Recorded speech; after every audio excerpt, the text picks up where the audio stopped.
Hello, class. Today we'll be talking about selecting a topic and a purpose for your speech. This is chapter 5 if you're going to follow along with the textbook. The first thing you have to do when deciding to speak on something is choose a topic. The topic is just defined as being the subject of the speech, and you can choose any kind of topic for your speeches. Your next speech that you'll be giving is an informative speech, so you're going to be telling us about something or telling us how to do something. We'll go through exactly what kinds of topics you can have for an informative speech in a few minutes.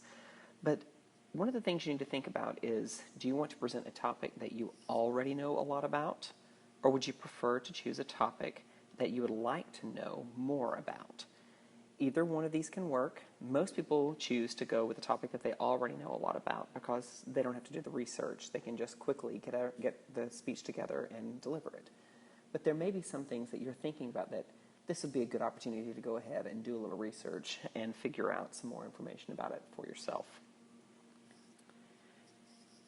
Some ways that you can come up with your topic, if you don't have one just off the top of your head already, would be to brainstorm.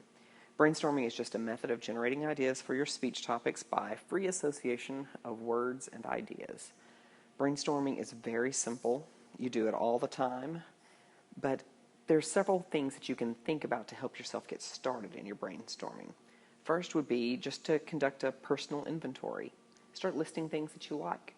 List some of your hobbies, list some of the music that you like, movies that you like, books that you like, things like that to get yourself started. Just start listing as many things as you possibly can come up with. And then from that list, you can begin to cluster. For an example on clustering, if you were to have a generic topic of sports listed on your initial brainstorming list, then you could start listing all the different types of sports underneath it. This would be a very quick way to start bringing things together, clustering them so that you can start filtering out different ideas and separating them into categories. And then when all else fails, if you really are having trouble thinking of something, try doing an internet search. Get on Google and do a search for any topic. You can pick an animal and then just start scrolling down, and you'll start noticing it will give you additional suggestions as you're going through. And you can find a lot of good ideas that way, actually. When you have decided what your topic is, the next thing you need to know is, what is the general purpose of the speech? In this class, I assigned the general purpose for each speech.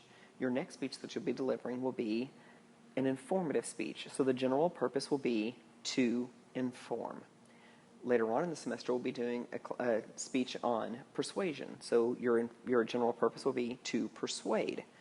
Other examples that you will have for general purposes are to entertain or to commemorate, to educate, to teach. All of these are different ideas of what a general purpose could be.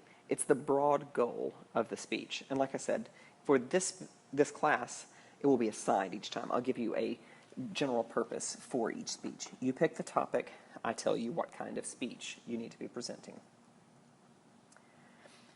Once you have decided what your topic is and you know what your general purpose is, the next thing you need to come up with is what your specific purpose of the speech will be. The specific purpose of the speech is a single infinitive phrase that states precisely what the speaker hopes to accomplish in his or her speech. There are lots and lots of different ways that you can go about coming up with this. The simplest way, though, is to begin with your general purpose and then state what your topic is. So, to inform my audience about blank. The example I gave you here is to inform my audience about the benefits of music therapy for people with psychological or cognitive disabilities. A topic that you enjoy, that you want to tell us about. So, to inform my audience about blank. The choices here are endless. You can come up with anything you would like to speak on. Some tips for formulating a proper purpose statement, because you will be presenting your speeches, but I will also be asking for your specific purpose statement as well as your central idea that we'll get to in a few moments. So you won't be just thinking about this, you're actually going to be writing these down and presenting them. So some tips for helping make sure that you phrase your purpose statement correctly. First thing, it needs to be a full infinitive phrase. It does not have to be a complete sentence necessarily, but it has to be a complete phrase. Next, it needs to be phrased as a statement, not as a question. So it needs to be, should I do something? It needs to be to inform the audience about. Okay? Your next tip would be avoid figurative language. Don't say something like, to inform my audience that grilled cheese sandwiches really are yucky. We don't know exactly what you mean by yucky. We might get it, but we don't know exactly how you mean it. So it needs to be something more along the lines of, to inform my audience that grilled cheese sandwiches are not as nutritious as one might think. Next tip, limit your purpose statement to one idea. Going back to the grilled cheese sandwich idea, to inform my audience that grilled cheese sandwiches and hot dogs both are poor choices for lunch. Just stick with one, grilled cheese sandwiches or hot dogs. And then the last tip is don't be too vague or too general. To inform my audience about grilled cheese sandwiches. That doesn't tell us what direction you're going with this. What is it about grilled cheese sandwiches that you want to tell us? Some questions you can ask yourself to make sure that you have stated your specific purpose statement correctly. First thing, does it meet the assignment? It's an informative speech, so make sure that it states that you are informing us about something. Next thing you want to know is, can I accomplish this speech in the time allotted? Is it going to be too long or too short? Do I need to broaden my topic, or do I need to narrow it down even more? Next, is it relevant to my audience? Is this a topic this audience is even going to care about? In Chapter 6, we'll be talking about audience analysis a little bit more. So think about, will the audience even enjoy this? Next thing you need to ask yourself is it too trivial? Will anybody really care? Or is this important? Is this something that I need to tell people about, or is this something everybody already knows? And then last but not least, is it too technical?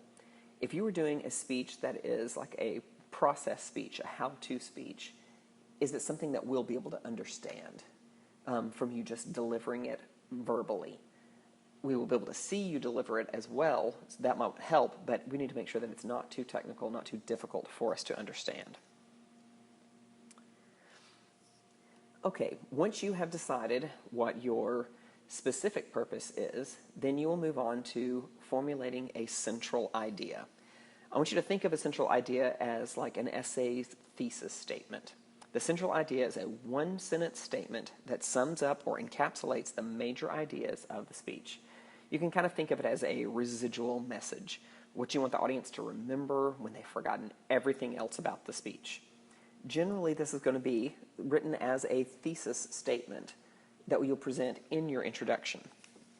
Some examples, going back to the music therapy idea from the beginning.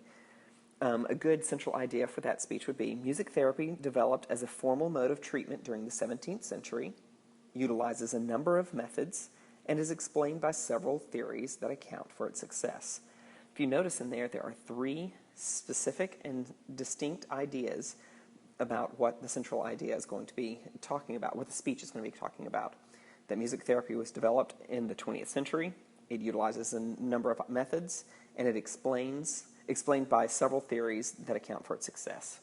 So you can see what the three main points of the speech are going to be from this central idea. This needs to be included in the beginning of your speech. You need to make sure that you do have a central idea. What I'm going to be asking for this speech is for you to tell me what your topic is. Your general purpose is to inform, a specific purpose statement, and your central idea, all to be presented in written form along with your speech. So a few guidelines for the central idea, very similar to the specific purpose statement. It needs to be a full sentence. This one needs to be a complete sentence, not just a statement. It needs to be phrased in the form of a statement, not a question. Avoid your figurative language and make sure that it's not too vague or overly general. I hope these tips help you from Chapter 5, and I look forward to learning more from you in your speeches. Thank you.